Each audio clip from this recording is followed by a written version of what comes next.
Here we go, starting another Galaxy of Heroes video, and we're going to look at the comments first. Pigeon. He is the creator of the chart that I used the other day in the counter list for Territory Wars and Grand Arena. He says, thank you for using my TW counter list. Great video. I seriously hope you're okay with that, dude. If you're not, I will remove it.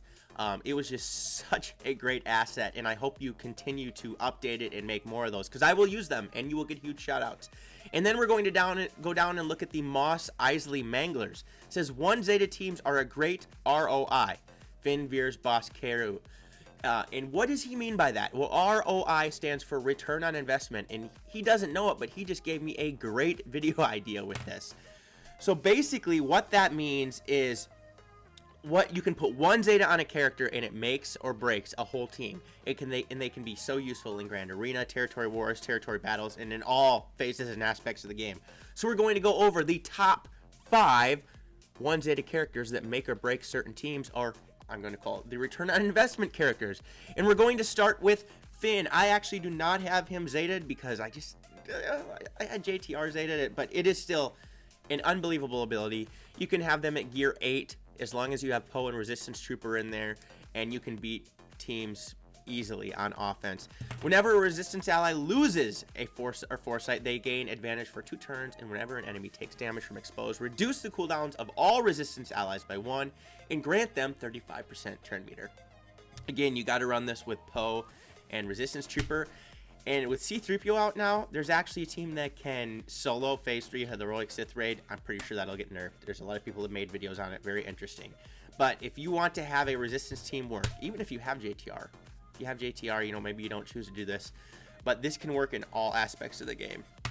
So definitely a Zeta you should consider, where you don't have to have Zetas on anybody else, just Finn.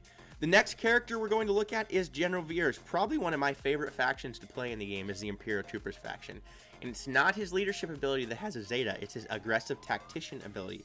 And it states, recover 10% protection whenever an enemy is defeated, plus 20% offense up chance, and plus 60% turn meter gain chance.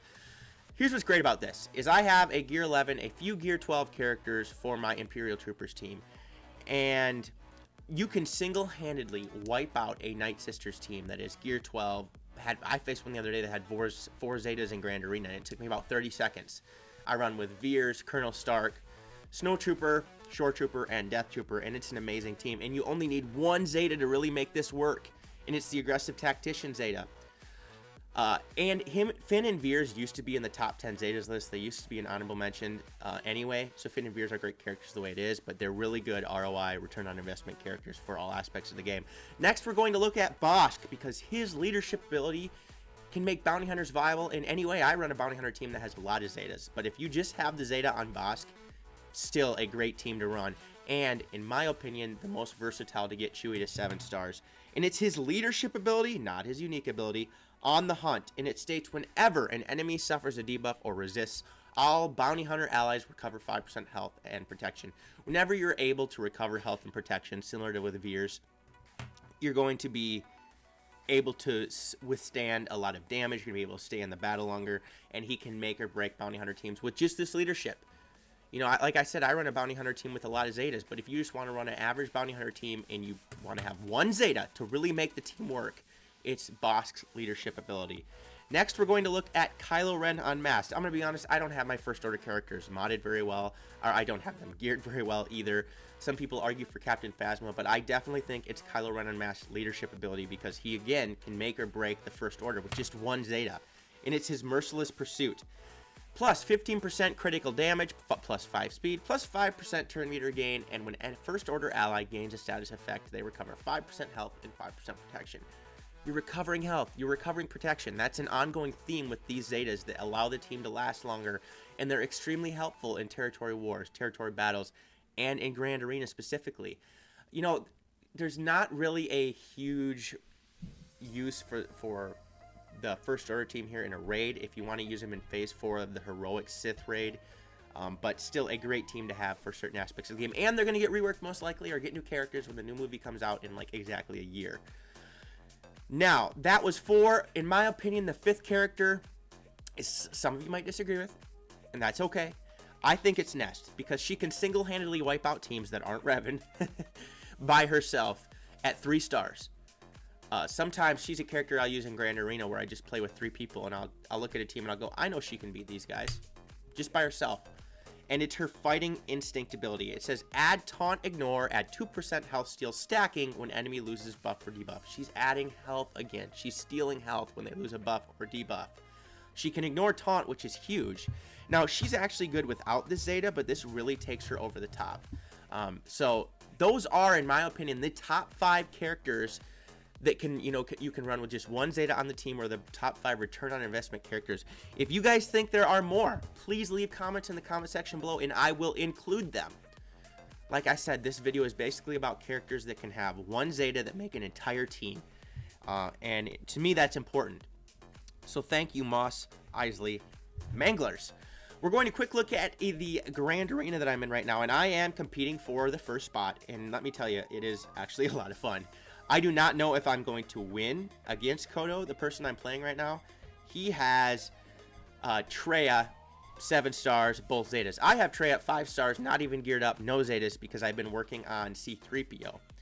And I'm guessing Treya is probably going to be better for defense and, well, probably in Grand Arena overall. And he has a great roster. Look at, he has C3PO at 7 stars, gear 12 already. So his roster might be a little better than mine, but that's what makes it fun. We'll look at my roster for you guys again. You see it a lot. I have Jedi Knight Revan. I have a lot of good characters here.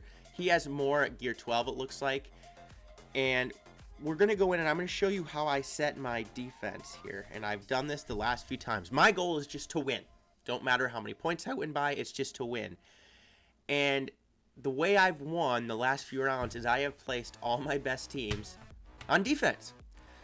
I figure if they can't get through my best teams, I can only take 1 or 2 territories, and most of the time, in my opinion, other teams are going to use their best teams on offense, so then my average teams are going to be able to take out their average teams on defense. So far, that's the way it's been, but I know that's going to change one of these times. Probably somebody watching this video is going to end up facing me and changing that. So I place my Revan and my CLS team on defense. Best 2 teams I have. And then I place my, these are good teams, not the best teams, but I put my Palpatine team, which will soon be a Treya team, and my Bosk team with much better mods than my Bounty Hunters than before on defense. In the back row here, I have average teams. I mean, they're powerful, but they're not like the other ones. They'll be hard to take down. You'll have to use a team or 2. But I put the top 2 teams in the upper right sphere because I have my Fleet Arena team with Bosk and in the back with Kylo Ren Unmasked and TIE Advanced, and I really think that it's going to be I'm thinking that a lot of people lay that team on defense instead of use them in offense. So they're going to have a hard time, and of course the goal is, saving as many territories as possible. My plan is to take at least 2 or 3. If that doesn't work, I can't wait to show you guys how this is going to turn out, but this is the way I have it set, and we'll see how it goes. I just set my best teams on defense, and again, if the opponent is watching, you have an advantage if you haven't laid your defense already. But otherwise, I hope you guys enjoyed this video. If you did, please smash the subscribe button, like the video, click the notification bell so you can be alerted to all videos that I post. I'm going to leave a link to my Discord server and Patreon page in the description below. Please check that out. Those are growing quickly. And also, again, leave comments. Even comments you don't think are going to give me ideas. Give me ideas. So let me know what video ideas do you have? What other games do you think I should play? Do you agree with me? Disagree with me? What other characters do you think should be added to this list? And let me know what you think about Grand Arenas as well. Otherwise, peace out, and may the Force be with you.